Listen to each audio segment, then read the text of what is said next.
J'ai lu pour le club de lecture de Napolita Adrienne Mesura de Julien Green, qui est le premier livre de l'auteur que je lis. Je vous avais présenté ce livre dans le book haul que j'avais fait dans le premier Vlogmas, pardon. J'ai donc terminé ce livre hier et j'ai absolument adoré cette lecture qui a vraiment été un vrai coup de cœur.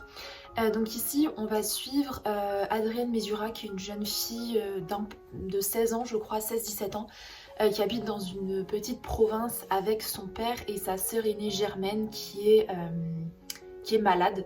Enfin c'est une vieille fille, elle est assez souffrante, elle sort peu de chez elle. Et le père d'Adrienne est un homme acariâtre, frustré, aigri, assez tyrannique envers ses deux filles. Et Adrienne, à 16 ans, se sent complètement étouffée par ce quotidien dans lequel son père a une emprise très forte et où sa sœur la surveille en permanence et l'empêche de sortir, de vivre sa vie de jeune fille. Elle se sent complètement étouffée et va essayer par tous les moyens possibles d'échapper à ce quotidien. Et elle va notamment tomber amoureuse d'un docteur qui s'appelle le docteur Morcourt. Elle va tomber amoureuse de lui un peu au premier regard, enfin elle le connaît pas du tout, elle va le voir une ou deux fois dans la rue et elle va le voir passer une fois dans la rue et ça va être un véritable coup de foudre et elle va se persuader qu'elle aime profondément cet homme et qu'elle veut tout tenter pour essayer de le séduire, d'entrer en contact avec lui et grâce à lui d'échapper à son quotidien. D'abord j'ai été assez surprise par la façon dont Julien Green analysait les pensées d'Adrienne et l'aspect psychologique qui est extrêmement développé puisque tout est vu, c'est un narrateur à la troisième personne mais tout est vu uniquement du point de vue d'Adrienne.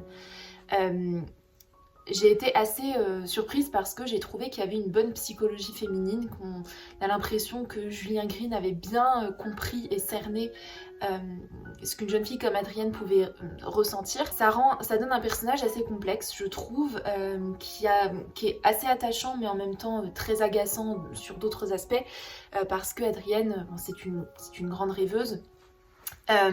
Qui essaye d'échapper du mieux qu'elle peut à son quotidien et en même temps qui va pas oser, je trouve, à certains moments vraiment agir ou qui va s'entêter dans des schémas de pensée ou dans des obsessions qui vont l'empêcher de vivre sa vie. Et c'est ça qui est assez intéressant. C'est vraiment elle qui cause ses propres malheurs et ses propres problèmes. Finalement, on a l'impression qu'autour d'elle, tout est un peu possible, elle a vraiment la possibilité de s'échapper, de faire autre chose, elle a de l'argent, elle est plutôt jolie, enfin on a l'impression qu'elle a vraiment de quoi sortir de ce quotidien morose et qu'elle s'entête dans des obsessions qui ne mènent à rien. Ça peut être un petit peu frustrant à suivre, mais c'est un personnage, j'ai trouvé, enfin moi j'ai eu de l'empathie pour elle parce que c'est vrai que c'est quelqu'un qui est enfermé dans sa condition de femme complètement soumise à la tyrannie d'un père qui pour moi incarne vraiment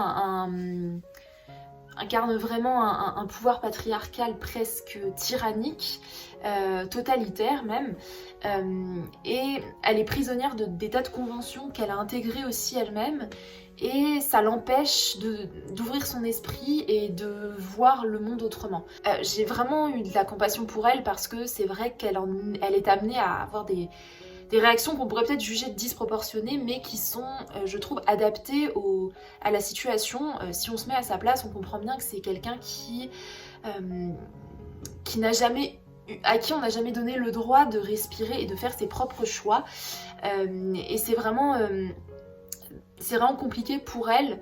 Elle en est amenée à des extrémités parce qu'il n'y a vraiment aucune solution qui s'offre à elle pour sortir de cette misère. Je parle peut-être un peu en métaphore, ou c'est peut-être pas très clair ce que je vous dis, mais je veux pas vous spoiler l'élément déclencheur du livre qui intervient à la fin de la première partie, je crois, il y a 3 parties, je sais plus, à peu près au tiers du livre, qui est vraiment l'élément déclencheur du texte et qui est hyper intéressant. Donc je pense qu'on en parlera pendant le live puisqu'on est censé tous et toutes l'avoir lu. Mais ce moment-là, moi je m'y attendais pas du tout. Je pensais pas qu'Adrienne arriverait à telle extrémité pour sortir de sa situation. Et j'ai trouvé que c'était vraiment étonnant. Enfin voilà, j'ai été assez étonnée de voir Julien Green aller jusque là, mais je trouve que ça rend le personnage extrêmement intéressant et c'est un roman qui est très psychologique. Alors si vous aimez pas trop, peut-être que ça va pas vous plaire, mais la psychologie d'Adrienne est très travaillée, c'est psychologique, c'est presque psychiatrique par certains moments, notamment vers la fin. Dans la 4e de couverture, on comparait Adrienne à Madame Bovary. Alors il y a des points communs entre les deux personnages, je trouve. Par exemple, le fait que ce sont 2 femmes qui sont enfermées dans une existence qu'elles n'ont pas vraiment choisie et dont elles essayent de sortir en permanence, qui essayent à leur manière d'échapper à un modèle de société qui leur déplaît et qui par l'imagination... Alors Emma, c'est la lecture des romans, Adrienne, c'est pas une lectrice, mais c'est quelqu'un qui va fantasmer, un peu moins qu'Emma quand même, mais voilà, qui va s'imaginer et qui va essayer de sortir de sa vie en s'imaginant un amour fou pour ce docteur qu'elle n'a vu qu'une seule fois. Donc c'est vrai qu'il y a des points communs. Après, je trouve quand même qu'il y a... Enfin, ce sont 2 héroïnes qui sont très différentes déjà, elles n'ont pas le même âge. Enfin, Adrienne est clairement une adolescente alors qu'Emma c'est une femme adulte qui a une fille, voilà, qui a plus de maturité, plus, ce qui est normal parce qu'elle est plus âgée. Aussi, je trouve qu'Emma était plus, enfin Emma elle est plus dans l'action, je trouve. C'est quelqu'un qui va essayer quand même de sortir de sa vie, qui va tenter des trucs. Adrienne c'est un peu plus compliqué, bon, même si évidemment il y a ce moment charnière qui évidemment est une action très forte de sa part, mais voilà, donc j'ai quand même trouvé qu'il y avait des différences entre les 2 personnages, même si je comprends pourquoi on peut faire la comparaison.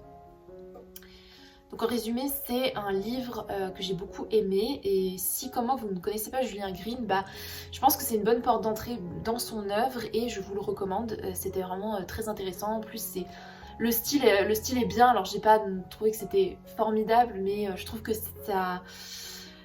ça permet vraiment de mettre en place cette psychologie des personnages et c'est très introspectif, c'est très intéressant. Voilà.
J'ai lu l'autobiographie de Vladimir Nabokov, Autre rivage, que j'avais acheté il y a quelques mois.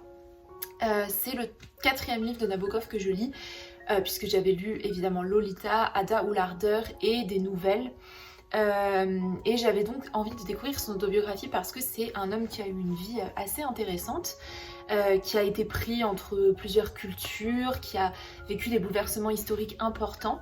Donc je trouvais que c'était assez intéressant de se plonger dans sa vie, peut-être pour aborder le reste de son œuvre avec davantage de connaissances. Dans cette autobiographie, on va pas suivre toute la vie de Nabokov, je sais pas quand il l'a écrite, mais on va surtout suivre son enfance et l'exil hors de la Russie, ses années à Paris. Il va parler de la Deuxième Guerre mondiale et un peu de l'après-guerre. Mais je pense que c'est pas la totalité de sa vie qui est racontée ici, mais ce sont des moments majeurs dans sa construction en tant qu'homme et en tant qu'écrivain. Nabokov va se rappeler d'une enfance en Russie relativement heureuse. Il va notamment évoquer des souvenirs avec son frère et la femme qu'il a élevée, l'éducation qu'il a reçue. Il y a beaucoup de pages sur ce qu'il a appris, sur son précepteur, sur son apprentissage des langues, puisque la langue chez Nabokov c'est un élément extrêmement important. Il parlait français, anglais et russe, donc il parlait très bien ces 3 langues, il les écrivait très bien aussi, et il a écrit des livres en russe, mais aussi des livres en anglais. Et si vous avez lu Ada ou l'Ardeur, qui est son dernier livre, vous savez que la langue y tient une place très importante, et que c'est un élément sur lequel Nabokov réfléchit beaucoup sur la manière dont, selon le langage qu'on parle, on transmet différemment certaines idées, et que chaque langue est associée à une culture forte. Et les langues qu'il parle sont vraiment représentatives des différentes cultures qu'il porte en lui, et elles montrent un peu le morcellement de cet homme qui a beaucoup voyagé, qui est parti dans de nombreux endroits et qui finalement n'a peut-être jamais vraiment su trouver sa place. Les années de son enfance sont suivies de l'exil, des moments difficiles qu'il vit en passant de la Russie à la France, l'impression d'être déchiré de sa patrie et en même temps de retrouver en France un certain intérêt pour la vie, pour ce nouveau pays, pour des choses qu'il a dû abandonner en Russie. J'ai beaucoup aimé les passages sur la vie en France, j'ai trouvé que c'était très intéressant. Il y a aussi beaucoup de réflexions sur la guerre, sur le nazisme, puisqu'on sent que la montée du nazisme le touche particulièrement et les bouleversements en Europe l'atteignent. Voilà. J'ai beaucoup aimé la fin, on retrouve des descriptions de jardins, de parcs, d'une certaine poésie et douceur qui je trouve se retrouve dans l'œuvre en entier. J'ai trouvé que c'était une autobiographie très douce, très nostalgique, avec un sentiment de revivre des souvenirs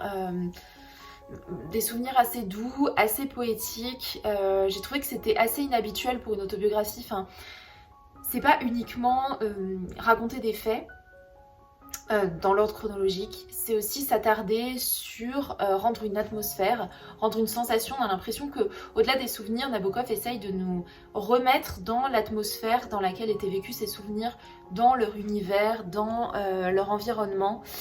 Et ça se ressent beaucoup dans tous les chapitres, notamment sur l'enfance, où on a vraiment l'impression d'être plongé dans la Russie de l'époque.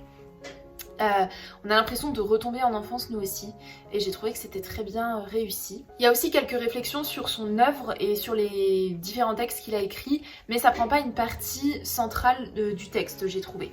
Donc si vous vous attendez à des réflexions un peu poussées sur des livres qu'il a écrits, c'est peut-être pas le livre qui vous en apprendra le plus, j'ai trouvé. Ça reste quand même en marge de l'intérêt principal de cette autobiographie. Dans l'ensemble, c'était une très bonne autobiographie. Je commence à avoir lu pas mal de mémoires, de journaux, d'autobiographies d'auteurs et d'autrices connus. Et je l'ai trouvée assez originale, comme je vous l'ai expliqué. Donc je vous la recommande. Je vous la recommande si vous connaissez quand même bien Nabokov, parce que même si c'était une très bonne autobiographie, c'est pas son œuvre principale. Enfin voilà, c'est pas un stand-out de sa bibliographie. Donc je vous conseille de la lire si vous connaissez déjà bien l'auteur et si vous avez apprécié certaines de ses œuvres.